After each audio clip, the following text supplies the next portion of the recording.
평안하십니까?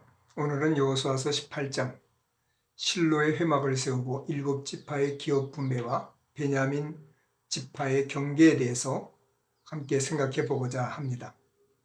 1절 말씀에 일곱 지파의 기업을 분배하기 전에 실로의 회막을 먼저 세웁니다. 실로는 지형적으로 이스라엘의 중앙 지역에 위치해 있습니다. 지도를 한번 볼까요? 자, 지금 여기 동그라미 친 곳이 실로인데요. 남북의 중앙 지점이죠. 그리고 동서의 중앙 지점에 실로라는 곳이 위치해 있습니다. 이 실로에 회막을 세우는 이유가 어디에 있었을까요? 이때부터 엘리가 제사장일 때 법궤를 블레셋에 빼앗기기 전까지 종교, 정치, 군사의 중심지였습니다. 실로라는 이름의 뜻은 샬롬이라는 단어에서 나온 단어로 평온의 처소, 안식의 처소라고 할 수 있습니다.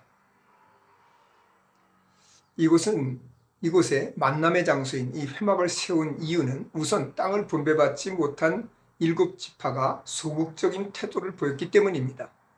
이들이 소극적인 태도를 보인 이유는 먼저 점령한 땅을 유다와 요셉 지파에게 우선적으로 나눠준 것에 대한 불만이 있었던 것이 아닌가 싶습니다. 더욱이 17장에 요셉 자손이 더 많은 땅을 요구한 것으로 인해서 의욕을 상실했을 것으로 보여집니다. 이때 여호수아는 그동안 길갈에 머물고 있던 회막을 하나님께서 약속하신 가나안 땅의 중앙에 위치한 실로에 회막을 세움으로써 백성들을 하나님 중심으로 그 마음을 모으고자 했습니다.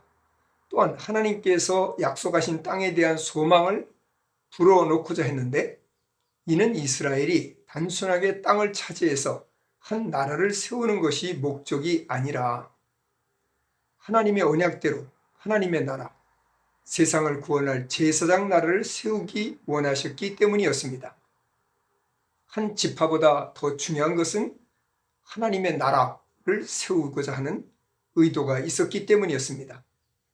2절에서 10절은 기업을 분배받지 못한 일곱 지파가 지체하는 것에 대해서 여호수아가 그들의 머뭇거림을 책망하고 각 지파에서 세 사람씩 선발해서 아직 분배되지 못한 땅의 지도를 그리되 일곱으로 나누어 그려오라고 지시합니다.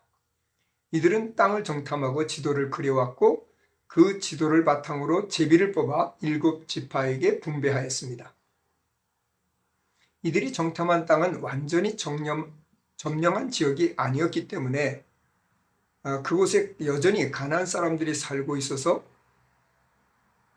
그들이 정탐하는 데는 위험이 따랐습니다. 그럼에도 불구하고 그들은 여호수아의 명령에 순종해서 정탐하고 서로 의논하며 지도를 그려왔을 것입니다.